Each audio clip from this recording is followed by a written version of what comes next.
tout le monde! On a tourné il y a quelques semaines un épisode sur le prix des jeux vidéo.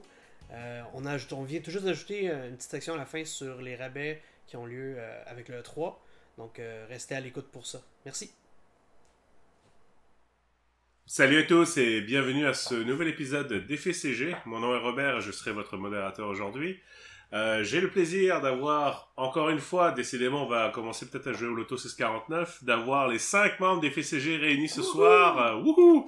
Je vais vous les présenter tout de suite. À ma gauche, j'ai Luc. Bonjour tout le monde! Hugo. Salut. Stéphane. Salut. Et Reza. Yeah! Aujourd'hui, ce qu'on a décidé de parler un peu, de partager un petit peu avec vous, c'est en fait le dilemme. Comme vous pouvez le voir ici, il y a plusieurs, donc ça va être basé sur les jeux vidéo, mais surtout en fait le coût des jeux vidéo en 2017, notamment lorsqu'on est au Canada. Pourquoi est-ce que c'est on va dire un problème en fait? C'est parce que évidemment notre dollar subit une grosse pression par rapport au dollar US qui est vraiment le benchmark, on va dire, en termes de prix pour les jeux. Ce qui fait que depuis bientôt, on va dire bientôt presque 5 ans maintenant, on a une surinflation artificielle des jeux au Canada. Alors, et ça va par exemple, auparavant, on pouvait avoir un jeu régulier, une première nouveauté qui sortait à 59,99, donc pour $60, alors que maintenant, ça sort à 80, donc $20 de plus.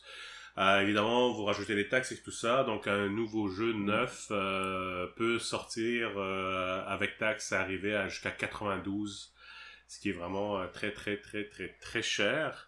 Donc, ce que on va vous parler aujourd'hui, c'est un peu, c'est quoi l'état d'aujourd'hui? Comment est-ce que on va dire un gamer entre guillemets, quelqu'un qui aime ça jouer un peu aux jeux vidéo, comment est-ce qu'il s'en sort, comment est-ce qu'il peut s'en sortir, et aussi parler un peu peut-être des petites astuces ou des moyens qu'on peut avoir pour essayer d'économiser un peu justement par rapport à ces frais.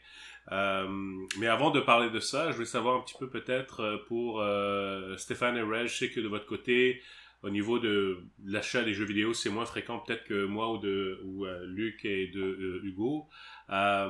Aujourd'hui en 2017, qu'est-ce que ça quand vous voyez les prix là qui sont affichés, 79, et en plus de ça, on voit souvent la version régulière, la version Deluxe, la version Deluxe, Collector, machin, et puis là tout d'un coup on arrive dans les 3 chiffres, 129, 119. Qu'est-ce que ça vous inspire, Rez? Je commencerai par toi. Ben en fait, une couple d'affaires. Premièrement, je trouve que ça me ramène un peu à à l'ancienne époque des jeux sur cartouche, Nintendo Super NES, où des jeux à 50$ et tout ça, il y en avait pas tant que ça. C'était plus, il me semble, dans le range du 60, 70, 80$. Même dans le temps des années 64 aussi, les jeux étaient chers. Ouais, c'est ça, exactement. Donc, au niveau prix, c'est pas si extraordinaire que ça, si je compare ça à cette époque-là. Il y a par rapport à l'inflation. Ça c'est l'autre élément, c'est que je peux comprendre l'augmentation des prix à cause de ce genre de facteurs-là, Okay. de la valeur du dollar canadien qui baisse, ou en tout cas le dollar US qui est plus fort, Ouais. tout est relatif là. Donc ça m'étonne pas trop. Je suis pas outragé là à savoir my God, c'est rendu 70-80$. J'ai déjà vu ça, je suis assez vieux pour avoir déjà vu ça. Ça c'est un. Et deuxièmement, je trouve que pour les éditions spéciales et tout, au moins il y a une valeur ajoutée. Donc une figurine ou du DLC et tout ça, je sais qu'il y a du monde qui dit que ça n'a pas de bon sens payer pour du DLC. Ça a une valeur, là. Regarde, ça a une valeur, puis t'as du contenu après que le jeu qui sort, c'était quelque chose qui était même pas envisageable il y a 20-25 ans. Donc, ça s'appelait Street Fighter 2, ça s'appelait Street Fighter 2 Prime, mais ensuite exactement, Super Street Fighter 2 là. Ben exactement. Alors dans ce sens-là, c'était pire à l'époque, tu sais. Parce que tu payais 3 fois 70. C'est ça exactement. Alors il y a ça. Je crois que qu'est-ce qui fait croire que c'est vraiment très cher dernièrement, c'est que c'est la quantité de jeux qui sort. il y a tellement de jeux qui sortent à ces prix-là qu'un gamer se sent obligé d'acheter et de jouer. J'ai bien se sent obligé, il est pas vraiment obligé parce que en tout cas, il y a des jeux pas ouverts ici, il y en a plusieurs. Merci à notre sponsor d'ailleurs de nous avoir passé ces jeux non ouverts. C'est ça, donc c'est plus au lieu d'acheter un jeu à chaque 2 mois ou 3 mois ou quelque chose comme ça, ben là t'en achètes, donc... C'est sûr que si tu soutiens 3 ou 4 plateformes différentes, en plus portables, en plus, ça devient difficile. À l'époque t'avais une console, puis ça finissait là. T'en avais deux, soit Sega, soit Nintendo. C'était vraiment... T'en avais juste une parce que vraiment, quelqu'un qui était Nintendo était anti-Sega, et quelqu'un qui était Sega était anti-Nintendo. On s'en souvient des annonces de Genesis. C'est en fait toujours le cas maintenant, mais tout le monde achète toutes les consoles quand même. C'est ça qui est bizarre. Mais moi je trouve qu'il y a deux choses qui font en sorte que les gens trouvent que les jeux paraissent chers. C'est que l'augmentation était quand même subite. On a eu des jeux à 59,99 pendant quand même très longtemps. Ouais. Et puis, les prix des jeux baissent tellement vite que... Pourquoi l'acheter au premier jour? Exactement. Je veux dire, il y a tellement de jeux que tu peux trouver à 20, 30, 40, 50% de rabais et même plus, pas très longtemps après leur sortie. Je parle en dedans d'un an. Que tu te dis, ok, payer 80 pour un jeu qui, pour certains, risque d'être comme 20-30 pièces de moins après un mois parce qu'il vend pas, ou des choses comme ça. La valeur perçue, à moins que tu joues vraiment tout de suite, tu y penses à 2 fois. Tu sais, où comme moi je peux faire, c'est que tu y joues quand il vient de sortir, puis pendant que le jeu est encore populaire, tu le revends, tu minimises tes pertes, puis au pire, tu peux même break even si tu arrives à avoir un certain deal. On en parlera tantôt des deals. Mais, la perception que les jeux sont chers est quand même... c'est pas difficile à comprendre que... Ouais. Parfait. Hugo, tu voulais mentionner quelque chose tout à l'heure? Oh, j'ai perdu mon fil, mais non, à peu près dans les mêmes lignes. Tu veux dire que moi aussi j'en achète plusieurs jeux vidéo, mais moins qu'avant, c'est certain, parce que je suis arrivé au point où je me rends compte que j'ai beaucoup moins de temps pour jouer. Et puis, je m'étais bâti tellement un gros backlog de jeux que je m'étais acheté neuf. Ni no Kuni que je m'étais acheté, j'étais tellement excité de l'acheter neuf quand il est sorti, parce que j'aimais beaucoup Studio Ghibli, etc.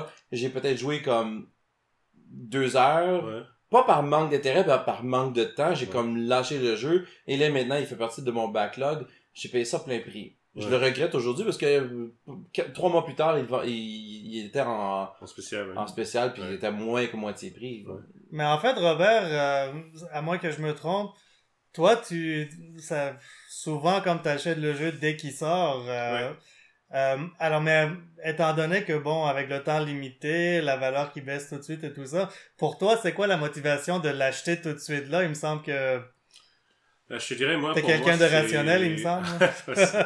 C'est pas peut-être ce que ma femme te dirait, mais non, pour moi, il y a il y a un côté très maso, hein, donc pour moi, c'est le fait de l'avoir, de le posséder, de le recevoir, de savoir que je l'ai au cas où que j'aimerais le jouer. Le côté collectionneur aussi. Oui, mais ça dépend. Collectionneur, je te dirais que...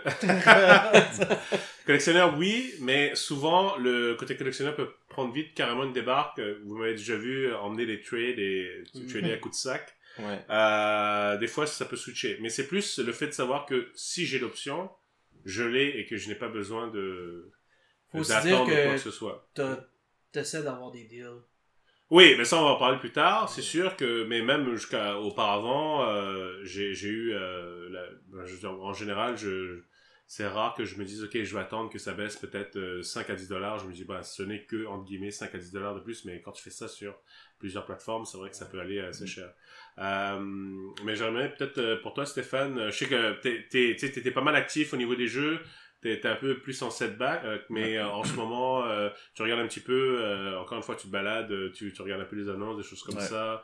Ton feeling à toi au niveau d'être un gamer aujourd'hui. Si jamais aujourd'hui tu devrais rembarquer, prendre une PS4, une Xbox One S Xbox ou la, One ou PS4, la Scorpio peut-être qui va sortir. Ouais. Certainement, les jeux vont certainement être à 79 et même plus peut-être, on va voir.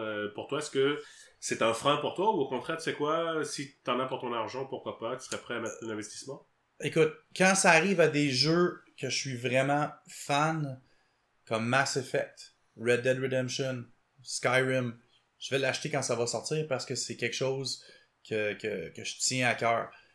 Il n'y a pas rien eu à part le dernier Mass Effect qui est sorti récemment qui me donnait le goût de recommencer à gamer. Fait que c'est juste un manque d'intérêt. Le prix en tant que tel, pour moi, ça veut rien dire. Je veux dire, si Red Dead Redemption sortirait puis il y aurait juste une version, puis la version c'est 150$, je vais le payer. C'est Red Dead Redemption, c'est quelque chose que moi je tiens. Pour le moment, j'ai pas un intérêt de revenir dans le monde du gaming. Donc les prix pour moi, ça change rien. Quand t'aimes quelque chose, tu vas payer pour. Peu importe c'est quoi. Si tu veux du filet mignon, tu t'attends à payer pour du filet mignon. Tu sais, c'est pas du McDonald's. Oui, c'est vrai, effectivement. Donc, désolé pour McDonald's, si jamais vous voulez nous sponsoriser à un moment donné. on vous enverra nos coordonnées. Ouais. Non, merci beaucoup, Stéphane. Donc là, t'es on the clock parce que Red Dead Redemption, je pense, en 2018, je pense. C'est pour ça que je suis tenté de revenir. Ouais. Mais il y a aussi backtrack. Mais il y a l'investissement de temps. Ouais. C'est des longues histoires, c'est intéressant en fait que tu parles de ça parce qu'on parle du prix du prix d'un jeu en termes de dollars. Mais il y a ton temps aussi, là, c'est quelque chose d'autre que tu investis, c'est quelque chose d'autre que tu paies dans le fond. Puis... Indirectement, ouais, directement. Oui, et puis... Le temps, c'est de l'argent. Le temps, c'est de l'argent. J'ai pas pu récupérer le temps que j'ai passé à jouer à Mass Effect. Tu peux pas te faire rembourser. T'as pas regardé ta facture. Contrairement à certaines personnes qui auraient pu le ramener mais qui l'ont pas fait. Maintenant, donc, augmentation des prix. Bon, c'est sûr que si on compare effectivement à des prix qu'on avait pour certaines cartouches il y a plus de 20-30 ans, les prix n'ont pas tant augmenté que ça. Mais on va encore des fois encore dans les forums en ligne au niveau des deals et puis les gens se souvenaient encore parce que maintenant on est rendu à ce que exemple quand on veut poster un deal en ligne, on va nommer certains sites web par la suite, on dit tel prix c'est un bon deal et tel jeu il est à 69,99. Ah là les gens disent chial, là 69 c'est pas vraiment un bon deal, 59 c'était le prix régulier, 49 peut-être, là tu commences à rentrer dans des deals, mais maintenant c'est ça rendu la réalité maintenant, c'est que maintenant quand t'as quelque chose qui est moins de 80$, c'est considéré comme étant un deal, exactement. Maintenant, qu'est-ce qu'on peut faire pour justement atténuer la facture lorsqu'on veut pas forcément attendre, je parle pas d'attendre le Boxing Day forcément, mais c'est quoi les petites astuces que vous auriez pour nos auditeurs pour les aider un peu justement à aller chercher peut-être les bons coins ou les bonnes astuces pour aller chercher des jeux qui sont pas chers? Ben moi je pense peut-être que si justement tu fais une désintox de jeux vidéo pendant une période de temps, tu vas dehors, tu vois le soleil. Quoique là c'est plus la pluie. Ouais, là c'est juste la pluie, mais tu prends une petite pause, puis quand tu reviens, ben t'as un backlog, mais ton backlog te coûte moins cher. Wow! Comme quand je vais revenir... Belle pensée philosophique. Quand je vais revenir au monde du gaming, je sais pas ça va être quand, mais quand je vais revenir, écoute, Mass Effect, je sais que c'est plate, mais je veux quand même l'essayer. Il va me coûter quoi, 29? Et encore. Dead Rising, le dernier, il m'intéressait. Il doit être 19 aujourd'hui. Dead Rising 4. Ça doit être... Donc, là, j'ai un backlog de jeux qui m'intéressaient, mais pas au point de payer le full price. Moi, pour les gens qui veulent pas voir le soleil, qui veulent pas arrêter... Les vampires. Ceux qui veulent avoir la première journée. On se croise les doigts pour que ça arrive cette année, mais depuis quoi? 4 ans, durant le E3, Future Shop, Dieu ait son âme, avait commencé des deals pour les précommandes. Et jusqu'à l'année dernière, il y en avait toujours, même si c'était un peu moins intéressant que les années précédentes. Mais c'était une bonne façon, sans risque, de se trouver des jeux en spécial en 20%, peut-être plus, on verra cette année, peut-être moins. Mais s'il y a des deals durant le E3, c'est un bon temps pour stocker sur des précommandes sur des jeux qui vont sortir dans les années qui suivent. Des sites comme Amazon permettent de faire des précommandes sans dépôt, sans risque, on peut canceller quand on veut. Et puis en plus, si d'autres rabais s'ajoutent pour différentes promotions, Amazon va ajuster le prix, t'sais.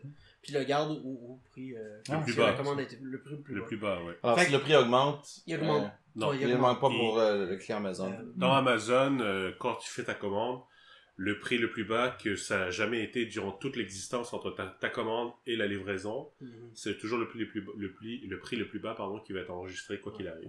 Je sais que Prime offre en ce moment 20%, sauf que ça coûte quand même $80 s'abonner. $80, ouais. Euh, Je dis à $80 à 20%, c'est quoi? Je n'ai pas fait le calcul, là, mais c'est peut-être acheter- 4-5 jeux à peu près que tu Ouais. récupères ton $80. mais tu sais, si le 3 donne un 20%, puis t'as pas besoin d'avoir Prime, ça peut être... C'est intéressant. C'est un bon moyen d'avoir un jeu quand même à un prix moins cher. Ça permet aussi, pour un jeu, disons qu'on prend une chance pour un jeu en le précommandant, on le cancelle pas, on l'a pour 20% de rabais.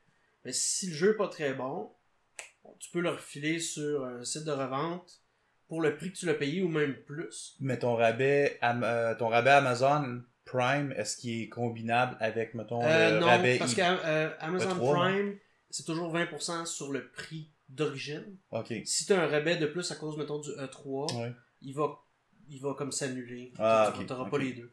Faut faire attention. Cette espèce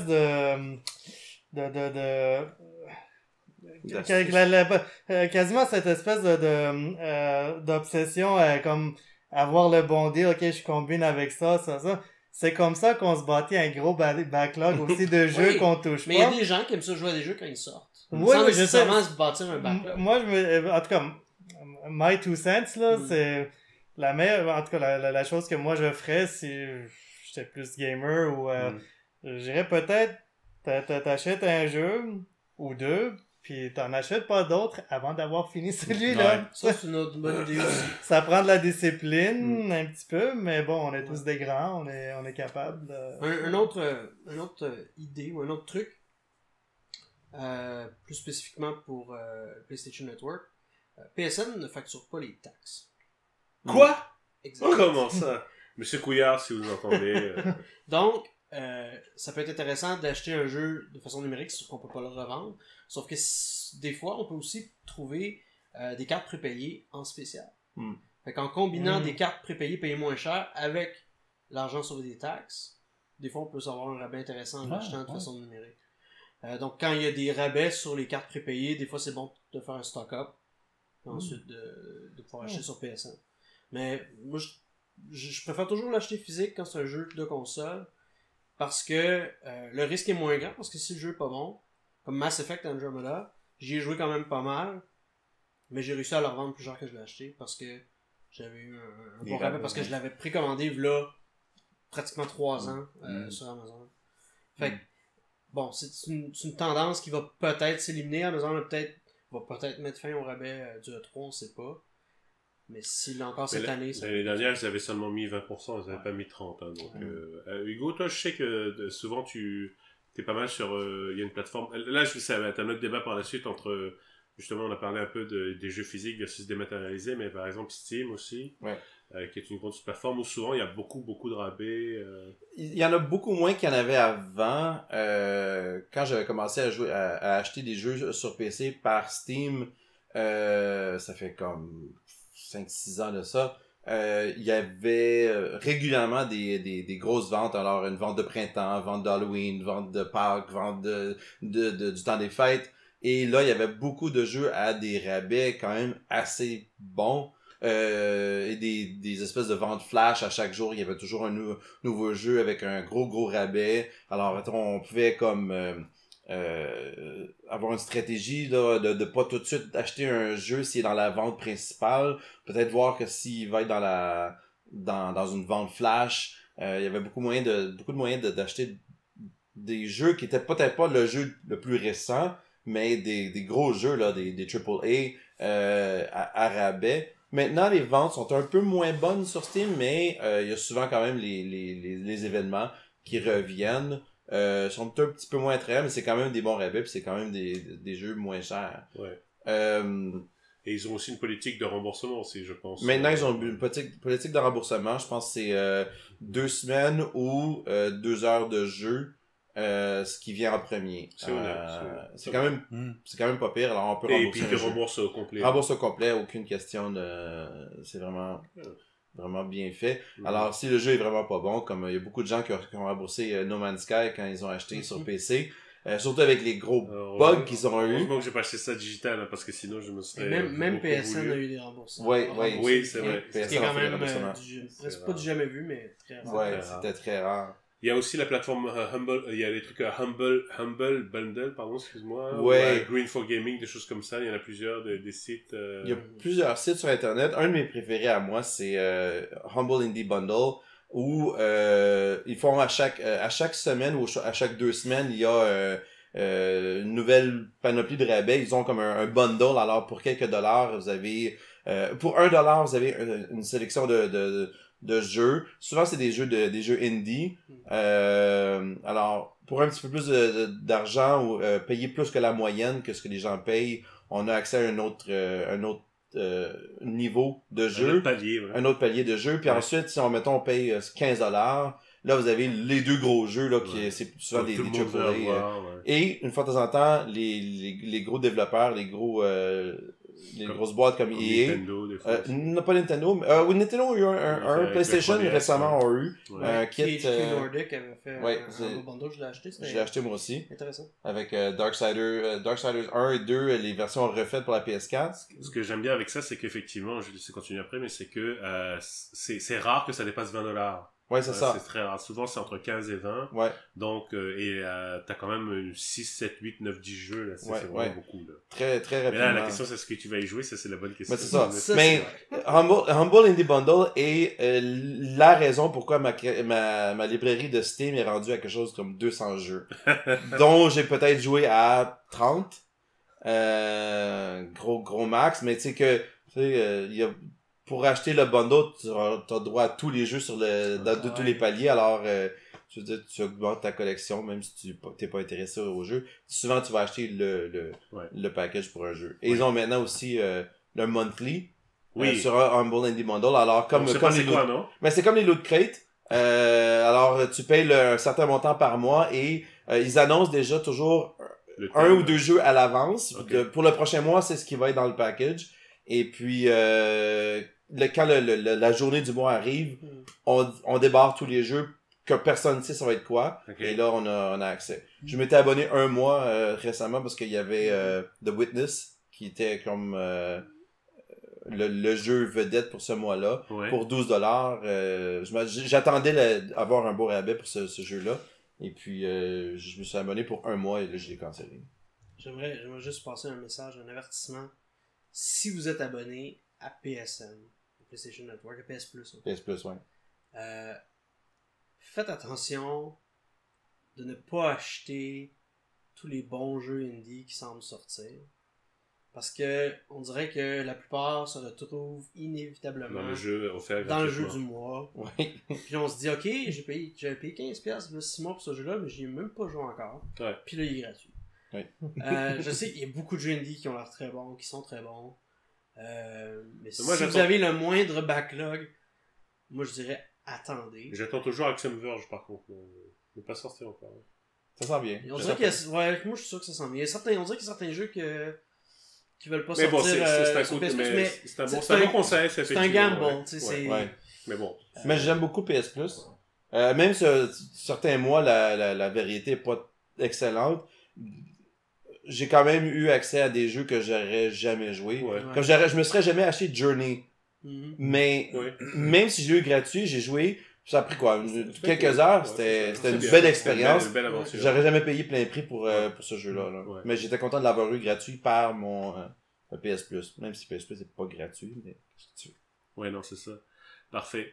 Donc voilà, on a parlé un petit peu des petites, des différents moyens pour essayer d'atténuer un peu le coût des jeux. Il y a aussi une chose que moi-même personnellement j'ai vécu à plusieurs reprises, c'est en fait une fois que, et c'est un des avantages d'avoir justement des jeux physiques, c'est que une fois qu'on amasse beaucoup de jeux, souvent lorsqu'il y a soit les nouvelles consoles, soit un nouveau jeu qui sort, etc. Souvent, les revendeurs, donc pour ne pas le nommer, donc exemple EB Games ou par exemple Best Buy, font des promotions pas forcément à notre avantage, mais en prenant un jeu ici, un jeu là-bas. Des fois, je me suis dit, ok, lui, ça fait 6 mois que j'ai pas touché.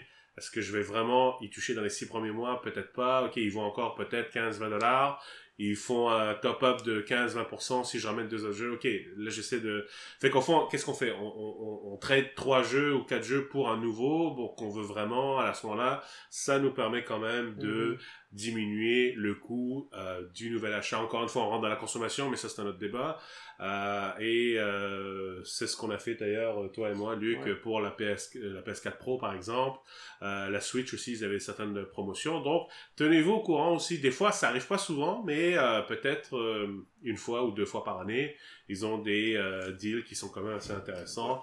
Donc... C'est vrai que les plus craqués vont, quand ces promotions-là sortent, ou des jeux, la valeur de revente est comme boostée, puis des fois, elle peut même dépasser ce qu'on pourrait avoir en le vendant directement à un particulier. Ouais. Les plus craqués vont aller acheter des jeux dans les ventes de garage, des affaires comme ça. Les fameux hoarders. Les hoarders, pour les revendre à EB Games, puis se faire un profit ou se précommander un jeu ou une console. Mais bon... À déconseiller, ne faites pas ça. Si vous avez du temps, allez-y. Mais encore une fois, rapidement, ça revient dans l'économie aussi. Un gamer qui veut sauver quelques sous peut aussi aller dans ces magasins-là et acheter des jeux usagés pour un peu moins que ce que le jeu neuf souvent, serait. C'est plus cher que de l'acheter de quelqu'un. Ouais. Les jeux usagés sont tellement chers en magasin. Ça par contre, oui, c'est parce que c'est seulement des rabais de 5 à 10$ gros maximum. Ça par contre, non, je vous conseille pas de le faire. Essayez aller plutôt sur les sites des petites annonces. Souvent, ça va être 10... Ben, ça dépend. Un jeu qui vient tout juste de sortir, souvent, des fois, les gens qui l'ont, je sais pas comment, mais ils peuvent l'avoir soit avec des rabais, des choses comme ça, peuvent proposer un jeu qui se vend, par exemple, 80$ plus taxes. Soit on sauve la taxe entre guillemets, donc mais ça c'est rare qu'ils vont le mettre à 80. Souvent ça commence à 70, Luc, souvent 70.